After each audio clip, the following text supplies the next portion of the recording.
V D സതീശൻ്റെ കാര്യത്തിൽ പ്രധാനമായും അദ്ദേഹത്തിൻ്റെ മുഖ്യമന്ത്രി ഈ വിഷയത്തിൽ എന്ത് നിലപാട് സ്വീകരിച്ചിരിക്കുന്നു.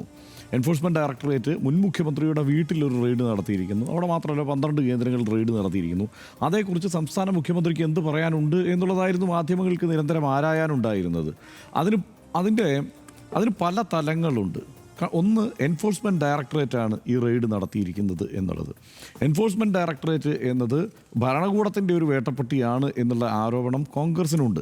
അപ്പോൾ ആ അഭിപ്രായം കൂടി നിലനിൽക്കുന്ന സാഹചര്യത്തിലാണ് സ്വാഭാവികമായും ഈ കാര്യത്തിൽ വി ഡി സതീശൻ മുഖ്യമന്ത്രിയുടെ പ്രതികരണം എന്താണ് എന്നറിയാൻ ഉള്ള ആകാംക്ഷ മാധ്യമങ്ങൾക്കുള്ളത്, പൊതുജനങ്ങൾക്കുള്ളത്. അപ്പോൾ അതുകൊണ്ട് തന്നെയാണ് അദ്ദേഹത്തെ നിരന്തരം സമീപിച്ചുകൊണ്ടിരുന്നത്. മാധ്യമങ്ങൾക്കൊരു കുഴപ്പം പറ്റി. അതെന്താണെന്ന് വെച്ച് കഴിഞ്ഞാൽ, വി ഡി സതീശൻ പ്രതിപക്ഷ നേതാവായി നമുക്ക് മുന്നിലുണ്ടായിരുന്നു. അദ്ദേഹം എപ്പോഴും പ്രതികരിക്കുന്നയാളായിരുന്നു. ഇപ്പോഴും അദ്ദേഹം പറയുന്നുണ്ട്, ഞാൻ ഏത് കാര്യവും ആദ്യം നിങ്ങളോടായിരിക്കും പറയുക എന്ന്.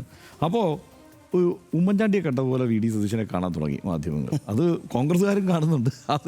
അപ്പോൾ അദ്ദേഹത്തിൻ്റെ ശൈലി തന്നെ മറ്റൊന്നാണ്.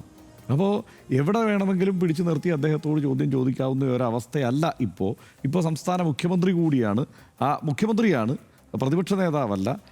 ആരോപണം മാത്രം തൊടുക്കുക എന്നതല്ല, അതിനപ്പുറം എനിക്ക് പഠിച്ച അവധാനതയോടെ പ്രതികരിക്കാൻ കഴിയൂ എന്നതാണ് വി ഡി സതീശൻ എടുത്ത പൊതുനിലപാട്. പക്ഷേ ഇന്ന് അദ്ദേഹം നടത്തിയ പ്രതികരണം അദ്ദേഹത്തിന് എപ്പോഴാരും മൈക്ക് വെച്ചപ്പോൾ വേണമെങ്കിലും അദ്ദേഹത്തിന് നടത്താവുന്നതായിരുന്നു എന്നാണ് എനിക്ക് തോന്നുന്നത്. കാരണം പ്രത്യേകിച്ച് ഒരു രാഷ്ട്രീയം അദ്ദേഹം പറഞ്ഞിട്ടില്ല. അദ്ദേഹം വളരെ ക്ലവറായി ആ വിഷയത്തിൽ നിന്ന് തൽക്കാലം ആ ചോദ്യങ്ങളിൽ നിന്ന് അദ്ദേഹം രക്ഷപ്പെട്ടിരിക്കുന്നു എന്നുള്ളതാണ്. ഇനി അദ്ദേഹത്തോട് ചോദിച്ചാൽ അദ്ദേഹം ഒരുപക്ഷെ പറയുക, ഞാനെല്ലാം ആ വിഷയത്തിൽ ഞാൻ പ്രതികരണം നേരത്തെ നടത്തി കഴിഞ്ഞതാണല്ലോ എന്നുള്ളതായിരിക്കും ഇനി അദ്ദേഹത്തിൻ്റെ ഭാഗത്തു നിന്ന് വരാൻ സാധ്യതയുള്ള മറുപടി. ആ വിഷയത്തിലെ രാഷ്ട്രീയത്തിൽ തൊടാതെ അതിൻ്റെ സാങ്കേതികത്വത്തിൽ മാത്രം മറുപടി പറയുകയായിരുന്നു ഇന്നിപ്പോൾ മുഖ്യമന്ത്രി ചെയ്തത് എന്നുള്ളതാണ് വാസ്തവം. ഞാൻ ഞെട്ടിപ്പോയത് ആ കാര്യത്തിൽ ഈ എൻഫോഴ്സ്മെൻറ്റ് ഡയറക്ടറേറ്റിൻ്റെ റെയ്ഡിൽ പ്രത്യേകിച്ച് അതിനെ എതിർക്കുന്നൊന്നുമില്ല, അത് കോടതിയുടെ അനുമതിയോടെ ഉള്ളതാണല്ലോ എന്ന്. ഈ എൻഫോഴ്സ്മെൻറ്റ് ഡയറക്ടറേറ്റിൻ്റെ ഇടപെടലിനെയും ചോദ്യം ചെയ്യലിനെയും എല്ലാം ചെറുക്കുന്നതിന് എല്ലാ ശ്രമവും നടത്തിയിരുന്നു സോണിയാഗാന്ധിയും രാഹുൽ ഗാന്ധിയും. അവസാനം കോടതി കൈയൊഴിഞ്ഞപ്പോഴാണ് സ്വാഭാവികമായും ആ ചോദ്യം ചെയ്യലിലേക്ക് പോകുന്നത്. 50 മണിക്കൂറാണ് രാഹുൽ ഗാന്ധിയെ ചോദ്യം ചെയ്തത് എൻഫോഴ്സ്മെൻറ്റ് ഡയറക്ടറേറ്റ്. അപ്പോൾ വി ഡി സതീശൻ എന്ന കോൺഗ്രസ് നേതാവ് ഈ അഭിപ്രായം പറഞ്ഞോ? കോടതി സമ്മതിച്ചതാണല്ലോ, പിന്നെ ചോദ്യം ചെയ്ത് നടക്കട്ടെ എന്നുള്ളതാണോ ആ വിഷയത്തിലെ സമീപനം?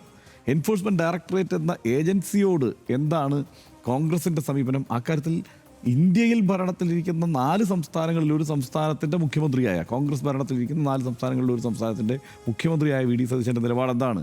കോൺഗ്രസിൻ്റെ മുഖ്യമന്ത്രിമാരെ നിരന്തരം വേട്ടയാടുന്നു എൻഫോഴ്സ്മെൻറ്റ് ഡയറക്ടറേറ്റ് എന്ന് മുമ്പേ പ്രസംഗിച്ചിട്ടുള്ള ആളാണ് വി ഡി സതീശൻ. അദ്ദേഹത്തിന് ഈ വിഷയത്തിൽ എന്താണ് നിലപാട് പറയാനുള്ളത്? അദ്ദേഹത്തിൻ്റെ പൊളിറ്റിക്സ് എന്താണ് ഈ വിഷയത്തിൽ?